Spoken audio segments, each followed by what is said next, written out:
Good evening, Tallahassee, and welcome to your Tuesday edition of FSU weather. Right now we're sitting at 90 degrees, feels like 99. It's really started to cool off over the past hour, and our live Doak Campbell cam shows we've got some cloudy skies helping cool things off here.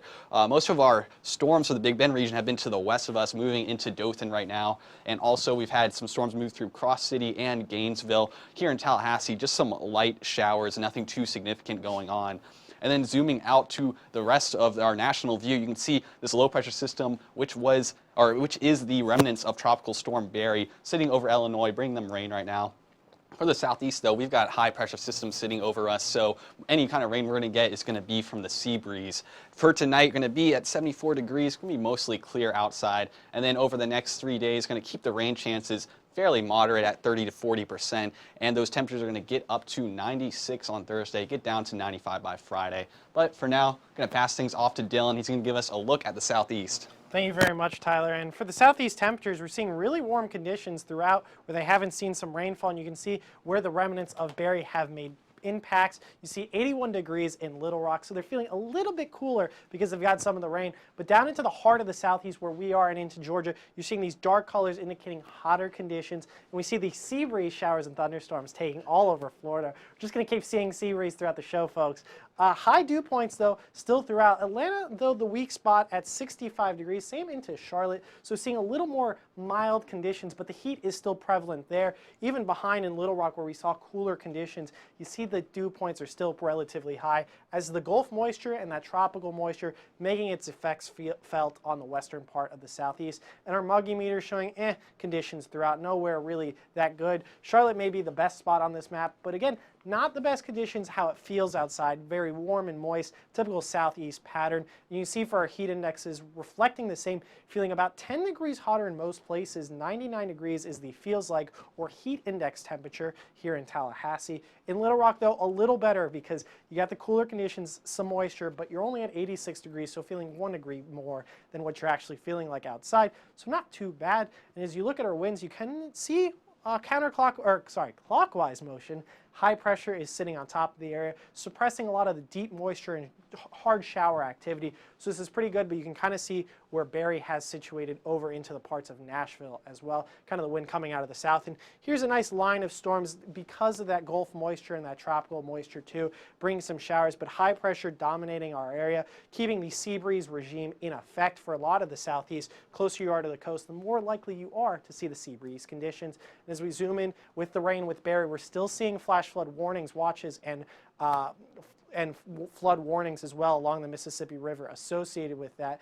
And as you can see, the rainfall is not going to stop now. We're going to still see some rainfall into tonight, but it's going to move out of the area finally, leaving some better conditions for those rivers to finally get flowing and move a lot of the water out. And you see into the morning, not too bad, but still some remnants of Barry there. And then you have the afternoon sea breeze and showers and thunderstorms situated into Florida. So a lot of the same kind of pattern with the daytime heating tomorrow. Tonight, warmer conditions where you don't see a bit of the rain. And then tomorrow, again, another warm day and another muggy one in the southeast, not feeling like the best. Now let's give it over to Michael, who's going to take a local look and see how the southeast and the showers and sea breeze and thunderstorms are going. Yeah, it's a pretty typical day here in Tallahassee. A little bit drier than we usually are for this time of year. Right now we're at 90 degrees. We had some outflow from some of those sea breeze showers and thunderstorms to the west of us in Mariana and in Quincy. So that cooled down the temperature just a tad to 90 and made that heat index a little bit below 100. So it feels a little bit better outside compared to what it was earlier this afternoon. So you can look at the temperatures here across the region. Some rain-cooled spots with 87 in Monticello, 91 in Quincy. A lot of us are in the low to mid-90s with 94 in Sumatra as well. But our dew points are still very high, but very typical for this time of year, in the mid to upper 70s, and that's what's fueling that the moisture for those sea breeze showers and thunderstorms in the area. And it's very muggy outside, so it feels very oppressive, as you can see by those emojis. Not very good when you're stepping outside and you sweat instantly when you do so. And the heat indexes, you can see some rain-cooled spots in the oranges and reddish colors. But once you get into those pinks, that's when it feels like 100 degrees outside. So the air temperature is in the mid 90s, but when you have dew points in the 70s, it's 5 to 10 degrees warmer than it actually is. And so we're expecting one more day of these really oppressive heat indexes before they tad down just a little bit by the end of the week as we get those increased coverage of those showers and thunderstorms due to the sea breeze. And that's what we have on our satellite and radar. Not a big coverage. You can notice how it's not really scattered a lot, just some very isolated spots of these sea breeze showers and thunderstorms, and they're going to die off as we head into the overnight hours. We lose that daytime heating. You can also note the sea breeze on our wind speed and direction, where those southerly winds and the northerly winds meet. That's where the sea breeze is right now, and winds are pretty light. So for the next 24 hours, the sea breeze showers and thunderstorms will die off with the loss of the daytime heating.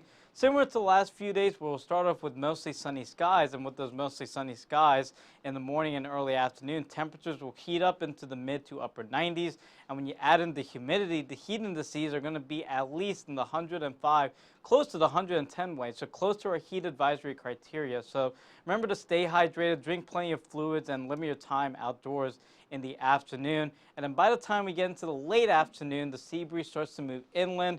And then with that moisture in place, get a few of those sea breeze showers and thunderstorms to pop up right along the Panhandle and the Georgia-Florida border.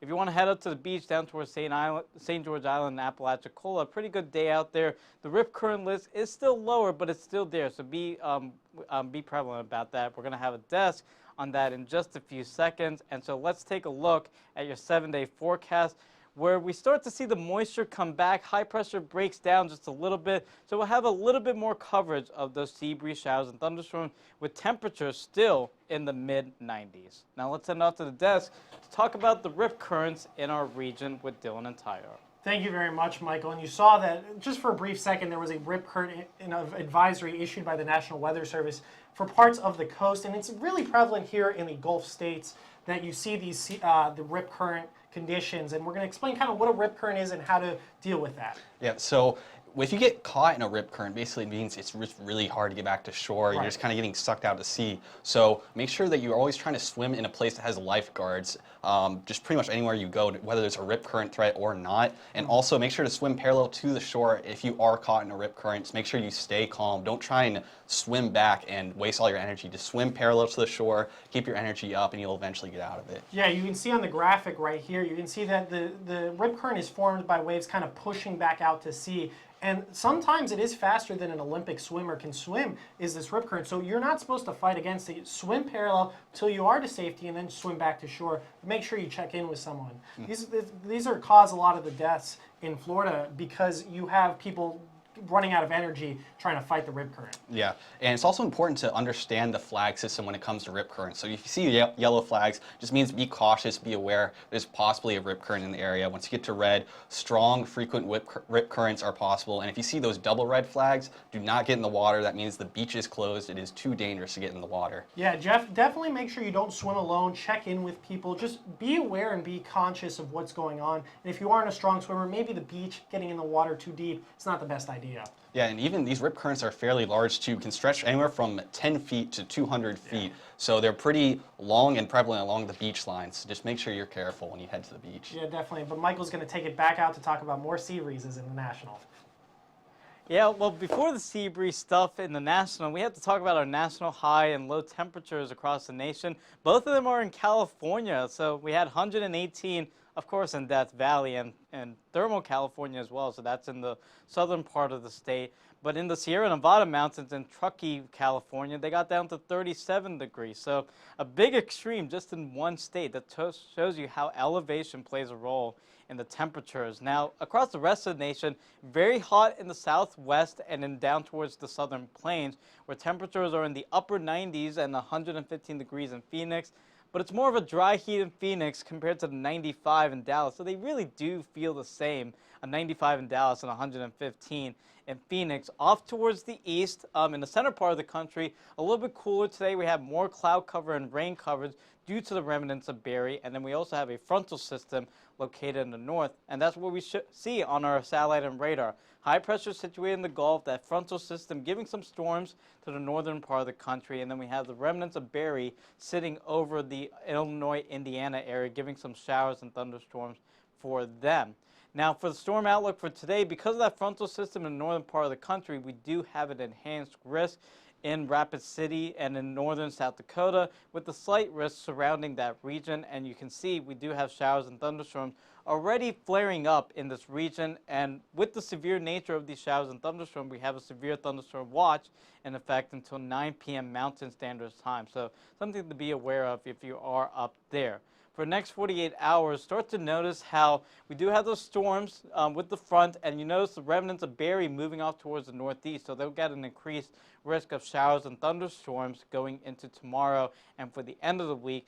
But notice how it is really dry across the middle part of the country as we go into the later part of the week and into the weekend. And when we get dry conditions and high pressure building this time of year, have to deal with the heat. And we are expecting very hot conditions, but when you add in the humidity, it feels much hotter than it actually is. Heat indices are going to be well into the 100s, close to 105, especially in the 95 corridor and in the coastal Carolinas. So we have an excessive heat warning in effect for the Philadelphia metro until Sunday, and then heat advisories in effect till Tuesday for coastal Carolinas. And this is going to be extended because this is going to really turn into a very hot heat wave for a lot of the country, for the east and for the center part of the country.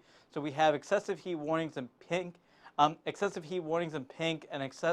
advisories in orange for the center part of the country, as heat indices again are going to be in the 100 to 105, and in some cases into the 110 range, with those dew point values also very high as well. A lot of moisture in the center part of the country. Now, out towards the west, temperatures are very hot. They're in the 115, 120 range, but it's a dry heat, but still we do have excessive heat warnings in effect for southern Arizona in the Phoenix area. So for tonight's forecast, in a lot of the southern part of the country, it is going to be very warm with temperatures in the mid to upper 70s. And then for tomorrow, watch the heat build in the center part of the country. Kansas City at 98 degrees, but when you add in the humidity, it feels like it is in the low to mid 100s. And then out towards the I-95 corridor, look at Washington, D.C., feel at 97 degrees, which will feel hotter than that. Now let's send off to Tyler to wrap it up with the local forecast. Thanks, Michael. We didn't really see many sea breeze showers and thunderstorms here in Tallahassee. Just some cloud coverage. Getting up to 90 degrees, feels like 100 outside, with a light breeze at 7 miles per hour right now.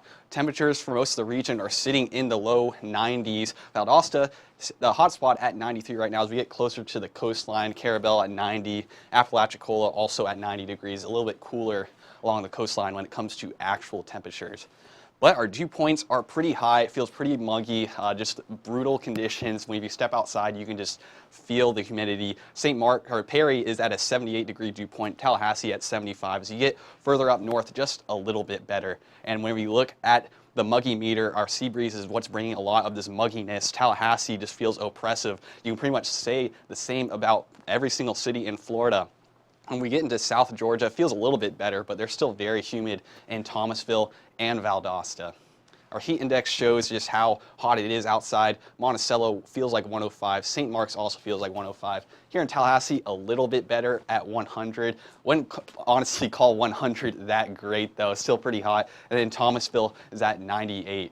And you can see these sea breeze showers and thunderstorms moving from the south right now, moving through Dothan right now. And as you look at Cross City and Gainesville, they're also starting to feel some of it right now. And then Tallahassee, we're just getting some slight showers. A little bit to our east, we're seeing some thunderstorms build up, but we're mostly just seeing cloudy conditions here. You can see the sea breeze moving from the south here, bringing slightly breezy conditions for us here in Tallahassee. We're at 7 miles per hour. Apalachicola also at 7 miles per hour.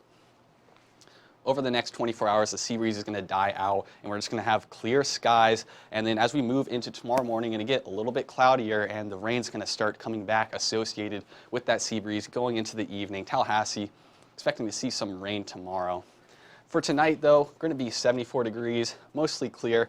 Winds coming out of the southwest at 4 miles per hour. Going to see those winds die down for us. And then tomorrow, going to be at 96 degrees. Going to be mostly sunny, but as we get into those afternoon hours, expect to see some showers and thunderstorms pop up from the sea breeze. Southwest winds moving at 6 miles per hour. And then over the next 7 days, going to expect those rain chances to stay fairly moderate, around the 40 to 50% range, and those temperatures going to be pretty consistent as well, getting anywhere between 94 and 96 degrees until we get to Tuesday. But as always, you can follow us on Facebook, Instagram, and Twitter at FSU Weather, and then you can always watch us on YouTube. We broadcast at FSU Weather there as well. That's all we have for tonight. Have a great night.